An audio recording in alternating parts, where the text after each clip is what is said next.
And in the same breath and spirit, I would also want to remind my good brother, the Senator for Narok, Senator Damorakina, that as you celebrate today because you are able to snatch something from somebody, tomorrow something will be snatched from you, and you shall... Yes, Senator Damorakina.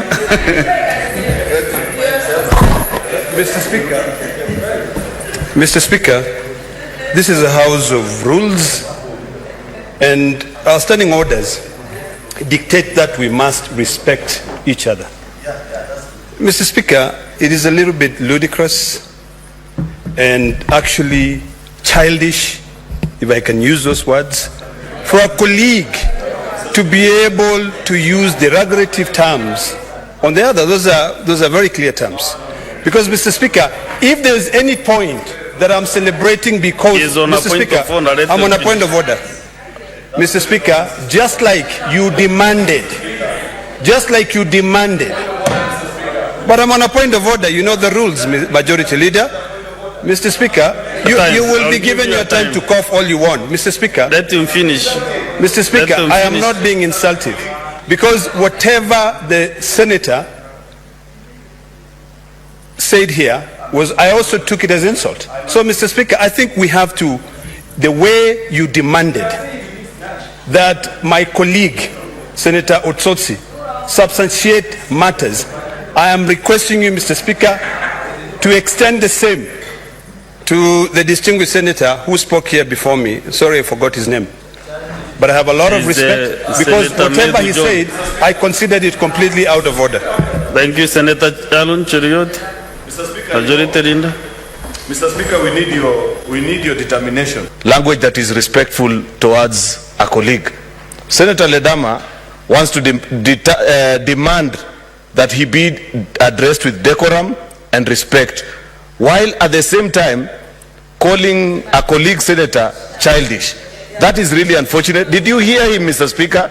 And if he did say that, why are you permitting him, Mr. Speaker, to continue with his speech while being insultive to a colleague senator? He can choose to disagree with the contents of his speech.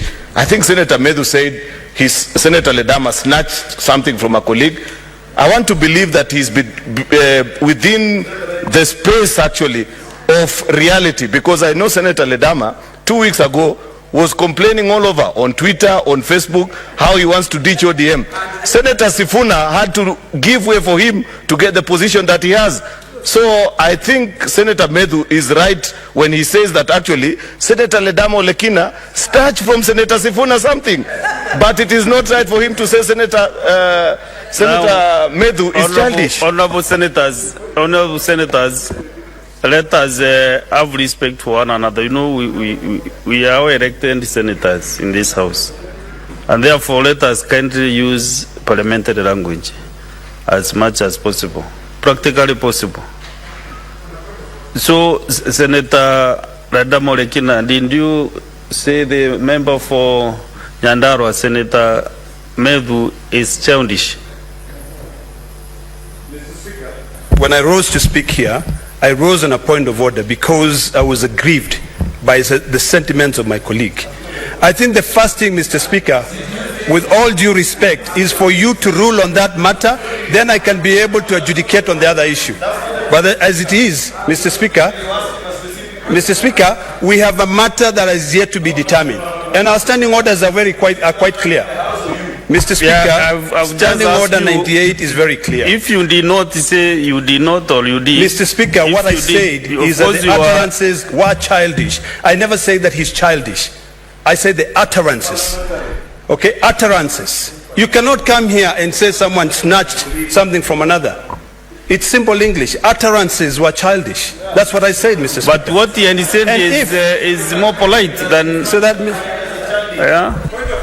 So I want us senators, please, I beg you again, let us conduct ourselves in decorum way. You know, so many Kenyans are watching this space now. They are watching their TVs. Some TV channels are live. But then if we, senators, you know, before I joined the Senate, personally, I was very impressed by the way senators actually conducted themselves. But this time round, we are not doing so well. So far, we are not doing so well. Can you finish? Can you finish your time? 30 seconds.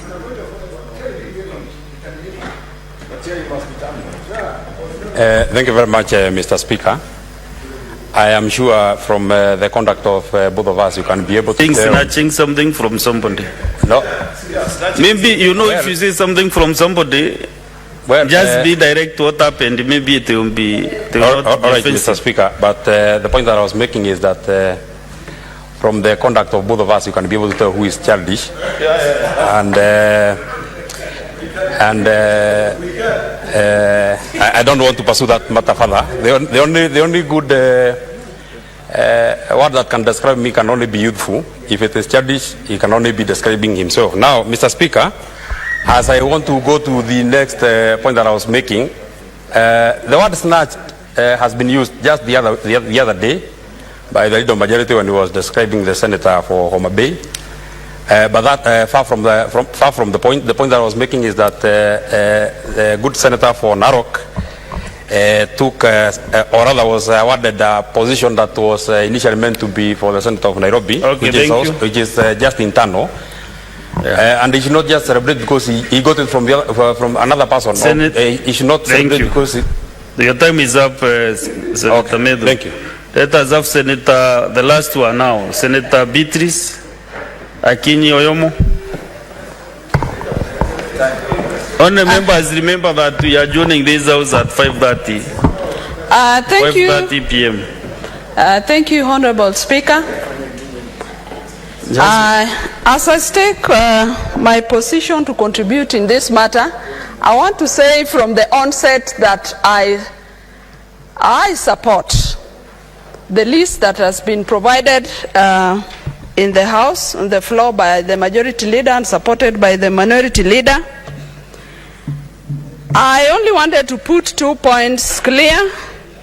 I hear from the other side a mention of the word fairness.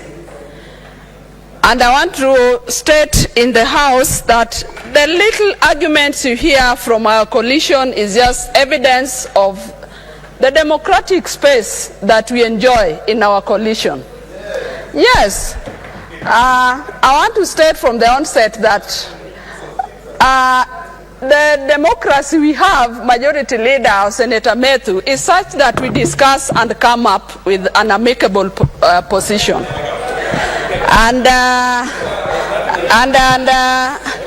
it is me on the floor, and I want to say that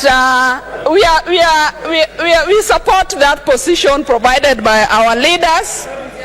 The only thing, Honorable Speaker, that I want to put to the House is that when we move from this position to go and elect our chairs and vice chairs, I would urge the House, and particularly the ruling coalition, that you live by the word of His Excellency the President, who stated that there's lots of progress that has been made by women in this country, and we want to see that demonstrated when we elect chairmen and vice chairs of committees. Honorable Speaker, that was emphasized by the President in his speech about the progress of women, and we want to see women chairs and women vice chairs. Otherwise, I support the list fully. As I call the mover now to reply this motion, you can see there are no other much interest. Honorable senators, you made some determination that we are joining this house at 5:30 p.m. and now it is exactly 5 minutes to 5:30, and I must read all this list. Proceed. Mr. Speaker, thank you to colleagues who contributed. I know there are many colleagues who still want to speak on this issue of committees, but remember on Tuesday we have a motion, a similar motion, on membership to committees of the sessional committees. So I want to believe our colleagues will have a chance. So I plead with you, because we must conclude this business by 5:30, allow us to conclude. Thank you, colleague senators, for your indulgence. Thank you, Mr. Speaker.